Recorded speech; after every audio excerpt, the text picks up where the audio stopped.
जी, आज हमने मेरे जन्मदिन के उपलक्ष्य में हमने यहाँ पर लोगों को कंबल बांटने का, ब्लैंकेट बांटने का सोचा था।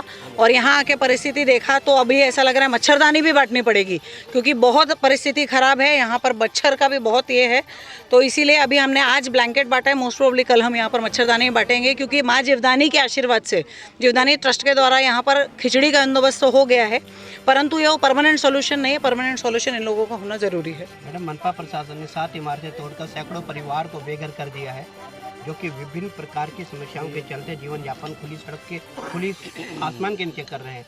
ये जो परिस्थिति, इस परिस्थिति का जिम्मेदार कौन है? इस परिस्थिति का जिम्मेदार उस वक्त के नगर सेवक, उस वक्त का महापौर, उस वक्त के आमदार, दोनों विधानसभा, नालासोपारा विधानसभा, वसई विधानसभा, ये सभी लोग उस वक्त के, और उसके अलावा उस वक्त के हमारे कमिश्नर महानगर पालिका के, उस वक्त के यहाँ के जो भी इस प्रभाग समिति के जितने भी अधिकारी हैं, जिनके आँख के नीचे और जिनके छत्र छाया में ये इल्लीगल बिल्डिंग बने, वो सब लोग हैं।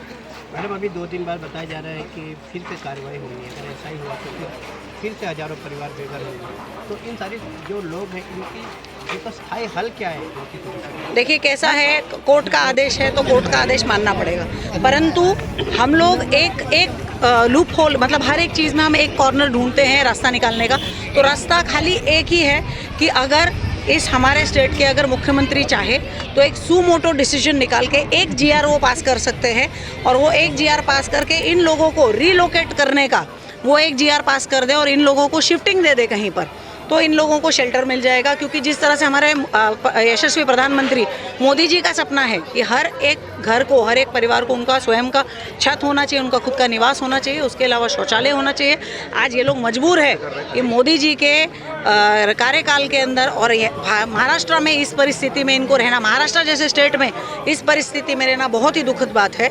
तो मुझे ऐसा लगता है कि आने वाले समय में भारतीय जनता पार्टी की सत्ता है, तो वो लोग शायद जल्द से जल्द इनका कुछ भी निवारण करेंगे। मैडम, आप उम्मीद जता रहे हो, वो बात आपकी अपनी जगह पर है, लेकिन वस्तुस्थिति ये है कि आज 5 दिन हो गए और ये तोड़क कार्रवाई होने के बाद किसी एक भी यहाँ के प्रभावित को महानगर पालिका ने तोड़क कार्रवाई का सर्टिफिकेट तक जारी नहीं किया कि इनका जो प्रॉपर्टी था हमने तोड़ा है जी। तो वो वस्तुस्थिति ये है। तो ऐसे में आप जो उम्मीद जता रहे हो, कहाँ पॉसिबल हो पाएगा धरातल पर? जी, कैसा है कि जो 35 साल से यहाँ पर सत्ताधारी थे, उन्होंने 35 साल में यहाँ पर एसआरए कानून लागू नहीं किया, परंतु जब एसआरए कानून लागू होता है तो सीधे एक्शन में आ जाती है सरकार।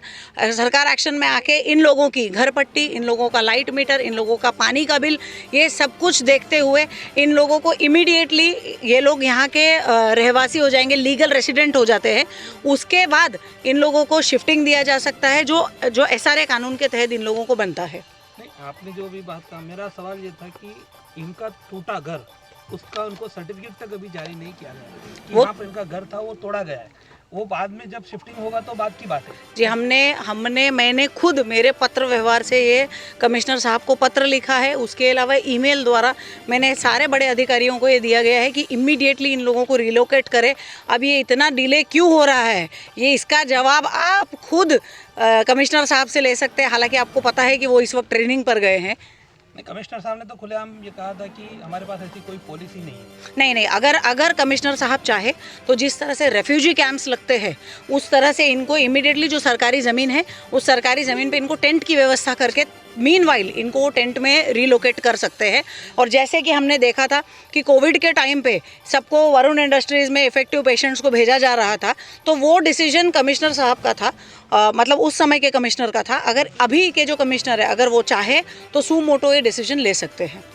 बात पुरानी सत्ताधारियों की हो रही है, ठीक है, अब वो सत्ता में नहीं है, लेकिन आज के जो लोग हैं, इन्होंने भी कहीं ना कहीं इनको पहले आश्वासन दिया, सब कुछ हुआ, लेकिन बाद में चुनाव जाते ही तोड़क कार्रवाई, कई लोग आरोप लगा रहे हैं कि तोड़क कार्रवाई के बाद कोई जनप्रतिनिधि आकर मिला नहीं जी। तो आप क्या कहना चाहिए? थोड़ा इसके नहीं, मेरा यही कहना है कि अभी वो जनप्रतिनिधि क्यों नहीं आके मिले, इसका जवाब तो जनप्रतिनिधि दे सकते हैं, परंतु मेरे मन में इन लोगों के लिए सहानुभूति थी, इसीलिए मैं आकर मिली। उसके अलावा मुझे ये पता है कि मैं मेरे एंड से जितनी लड़ाई इनके लिए लड़ सकती हूँ वो मैं लड़ रही हूँ, और मैं लड़ूंगी, और इन लोगों को कोशिश करके रीलोकेट करा के रहेंगे हम लोग। किस तरह की परेशानी में ये लोग रह रहे हैं? आपको क्या अभी आप थोड़ी देर से वो कब क्या महसूस? मैंने वही देखा कि ये लोग खुले आसमान के नीचे वो तालपत्री का घर बांध के कपड़े के झूले में एक 6 महीने के बच्चे को झूला के बहुत ही विकट परिस्थिति में रह रहे हैं। मतलब मैंने कहा कि हम आज़ादी के 75वीं सालगिरह मना चुके हैं, आज हम लोग अमृतकाल के अंदर है, लेकिन फिर भी इस तरह की परिस्थिति महाराष्ट्र जैसे स्टेट में होना बहुत ही दुखद है, बहुत ही निंदनीय है। परंतु उसमें इन लोगों का दोष नहीं है, क्योंकि इन लोगों ने जब घर खरीदा तो इन लोगों को ये जानकारी ही नहीं थी कि उनकी सरकारी ज़मीन पे इनको रिलोकेट, इन लोगों को घर दिया जा रहा था या कहाँ दिया जा रहा था। इनको ये पता था कि ये लोग दिहाड़ी का काम करने वाले लेबर क्लास के लोग हैं। इनको ये पता था कि हम हमारा पेट काट के, क्योंकि इनको दिन का 400 रुपये, दिन का 500 रुपये, 600 रुपये के हिसाब से इनको लेबर का जॉब, वो जो कड़िया बेकारी का काम होता है, वो जॉब पे ये लोग जाते हैं और अपना काम करते हैं। तो ये लोग अपना पेट काट काट के कैसे तैसे उन लोगों ने 3 लाख में, 4 लाख में, 5 लाख में रूम खरीदा और 15 साल बाद टूटना, तो ये इसमें इन लोगों का दोष नहीं है, उस समय के सत्ताधारी और सबसे इम्पोर्टेंटली महानगर पालिका। अगर महानगर पालिका चाह ले तो उसके अलावा कोई नहीं आ सकता जो इल्लीगल कंस्ट्रक्शन बने और इस तरह की कार्रवाई हो बाद में।